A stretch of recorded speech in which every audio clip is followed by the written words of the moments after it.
తర్వాత ధనస్సు రాశి వాళ్ళకి ఏ విధంగా ఉంది? ధనుసు రాశి వారికి ఇప్పుడు మే 1 వరకు చాలా బాగుందమ్మా ఈ ధనుసు రాశి వారికి. వీరికి గురువు 6వ ఇంటికి వెళ్తున్నారు. అంటే కొద్దిగా గురుబలం తగ్గేటువంటి సూచన కనిపిస్తుంది. అంటే పోటీ పెరుగుతుంది. వీరు చేసేటువంటి వ్యాపారంలో గానీ, ఉద్యోగంలో గానీ వీరికి పక్కన వేరే వాళ్ళతో కంపేర్ చేసుకోవడం వల్ల వారు ముందుకెళ్ళిపోతున్నారు, వారు అభివృద్ధి చెందుతున్నారు అనేటువంటి బాధ, ఆలోచనలు ఎక్కువ చేసేటువంటి కనుక వీరి ఆలోచనలని నియంత్రించుకోవాలి. కొంచెం గురువును సంబంధించిన సిద్ధి సాయినాథుడికి పూజలు చేయడం, దత్తాత్రేయ స్వామికి పూజలు చేయడం చేయాలి. వీరికి ఆదాయం కూడా ఈ సంవత్సరం 8 కనిపిస్తుంది, వ్యయం ఎక్కువగా ఉంది 14 కనిపిస్తుంది.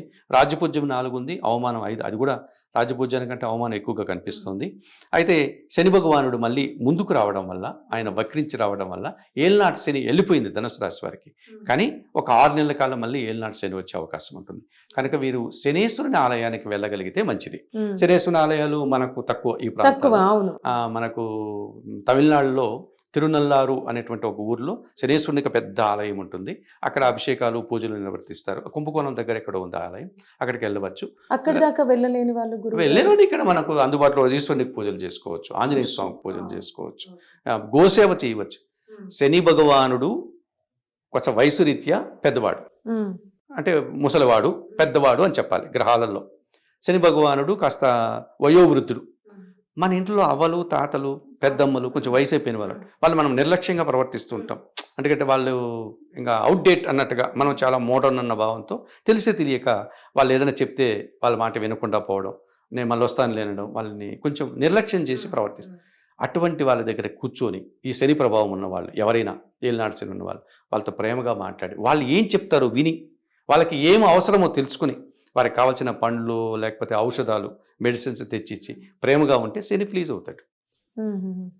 శని భగవానికి సంబంధించి నువ్వులు నూనె పోసి అభిషేకం చేసేయండి, నువ్వులు దానం చేసేయండి కాదు మనం చేయాల్సింది. ఆవులకి ఆ గోశాల దగ్గరికి వెళ్ళి శుభ్రం చేయండి, ఆవుకి ఆహారం పెట్టండి.